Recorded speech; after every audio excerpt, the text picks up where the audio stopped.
War is on the horizon in the Rings of Power Episode 5, which provides a look at what various characters are fighting for. It's also the first episode to have both dwarves and Harfoots, as the show's disparate plots are finally coming together for the inevitable big fight for Middle-earth. The Harfoot plot is pretty brief, anchored by a sweet travel sequence set to music that really feels like it gets to the adventurous spirit of Tolkien's work. This storyline mostly continues to make clear just how powerful the stranger is. A lot of Harfoots would likely have been left behind if he hadn't been there to stop the warg attack. But after his weird healing frost trick, it seems like even Nori is starting to become a little scared of her giant friend. I still don't think the stranger is a bad guy, but that much power is always dangerous and he needs to get his act together to ensure no one gets hurt. We also finally get a glimpse at the strange cultist-looking characters seen in a previous teaser who seem to be tracking the stranger, but there's no new details on who they are or what they're after beyond the very creepy music playing when they're on screen. The humans of the Southlands who fled to the Elven Tower to escape Adar and his army, meanwhile, are not doing well.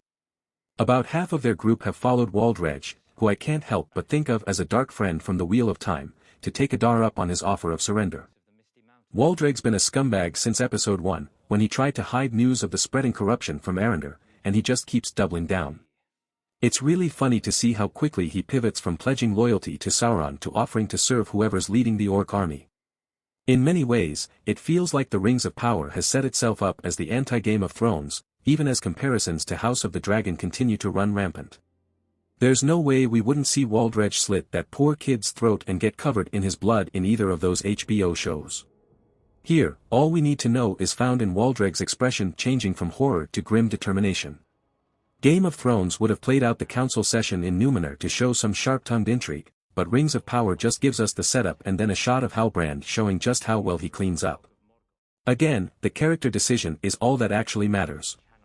Honesty and goodness are almost always punished in Game of Thrones, but the Rings of Power shows multiple characters finding strength in coming clean about their problems to their friends and loved ones. Theo finally tells his mom about the hilt, which gives Arendar and Bronwyn insights into what Adar is planning. Between Waldreg, Bronwyn, and Halbrand, there's a lot of exploration in Episode 5 about the role of humans in Middle-earth.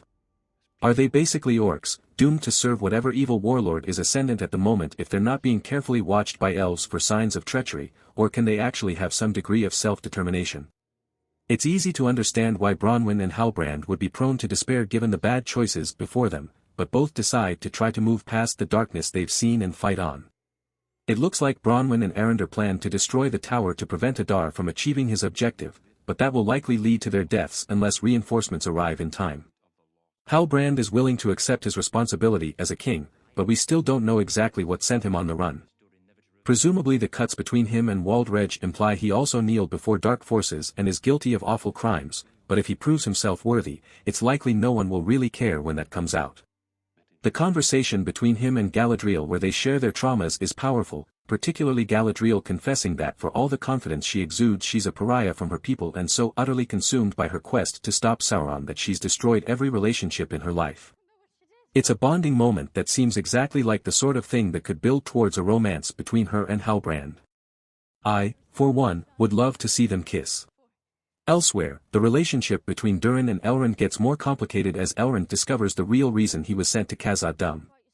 The Forge Celebrimbor is working on that needs to be finished by spring will help preserve the eternal souls of the elves from the spreading corruption. Even after the explainer, I'm not really sure what that means. How quickly would they fade without the light infusion?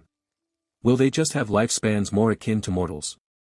Is this why the elves in the Third Age have to leave? The episode is short on answers but the scenes in the elven forests are so distractingly beautiful it drives home what would be lost without them.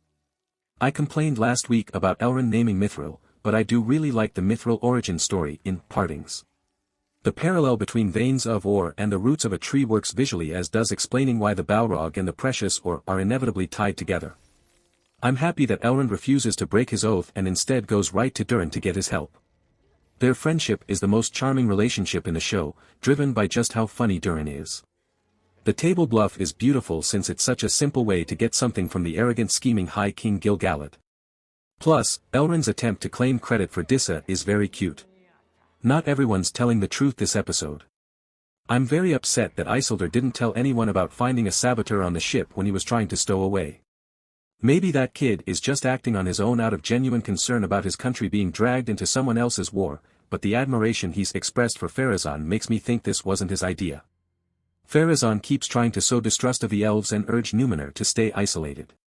Tracing the source of the sabotage might have given everyone a heads up about what he's planning.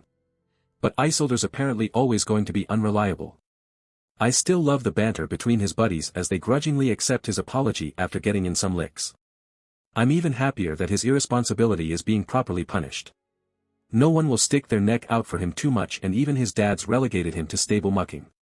Still, he's getting his wish to go to war. The final shot of the episode is appropriately rousing, with the gorgeous sails of Numenor's ships unfurling to stirring music.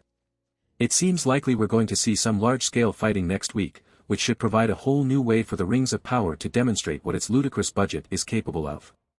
Verdict. Characters share their secrets this week as they come together to face the threat of darkness descending on Middle-earth.